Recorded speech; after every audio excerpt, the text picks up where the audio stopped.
Yes, so one of the things that everyone is struggling with right across the nation, there just isn't either A, enough houses available for people, and the second problem is there's just not enough land.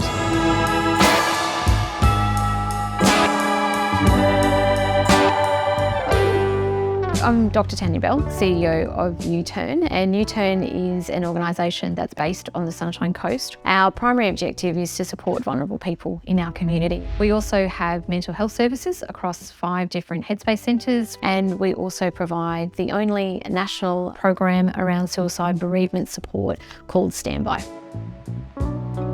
We're a charity organisation that was started way back in 1989. In the early days, they were supporting maybe 5, maybe 10 young people in a really, really good year. Fast forward to more than 30 years now, where last year we supported almost 10,000 people. It's a really important service that we provide to our communities right across South Queensland.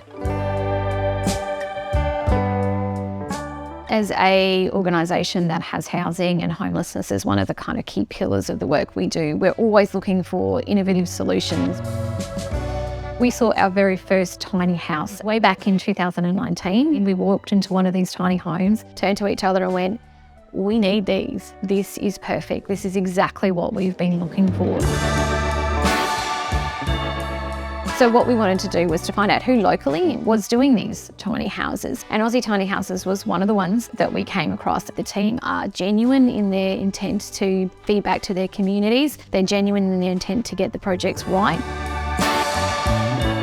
We have a unique group of individuals that we support. We needed to work with a provider that really listened to us and understood those specific needs of the people that we're supporting. We set about the design process really, really early on, talking to the team about, well, if we came on board with you guys, these are our requirements. We need to make sure they're safe. We need to make sure that they fit within our small and limited cost budget. We don't want people feeling like they're living in a storage container, that they actually feel like they're living in a home.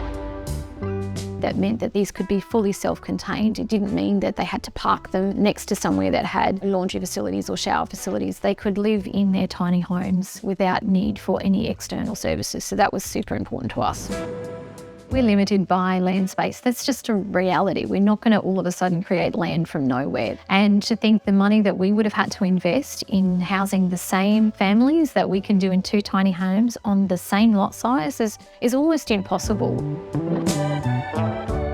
Might not be what everyone traditionally thinks about when you think about, oh, we'll put people in houses, but they have everything that people need and probably more than if you're living in an apartment or in a shared accommodation service. They're certainly well appointed, and you can create a sense of community in an already existing space. You don't have to put tiny houses in the middle of nowhere. They can integrate into already well-established communities, fill a nice niche, and still make people feel like they've got a little place to call their own. What do I believe?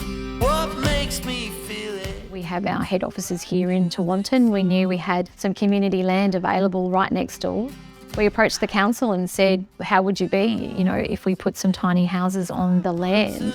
Because they are a mobile structure, if we need to move them, we can. It allowed the council to really consider, well, it's not a permanent structure. We're not using the land for anything else right now, so why not? One of the great things about working with Aussie Tiny Houses for this project is the sense of community that they had. They shared the same values we did, and when we do things in the community, we look for organisations that have the same passion, have the same drive, have the same values that we do. We knew these guys were part of our tribe, and so we were so thrilled last year to officially invite them on board as a corporate partner for YouTurn.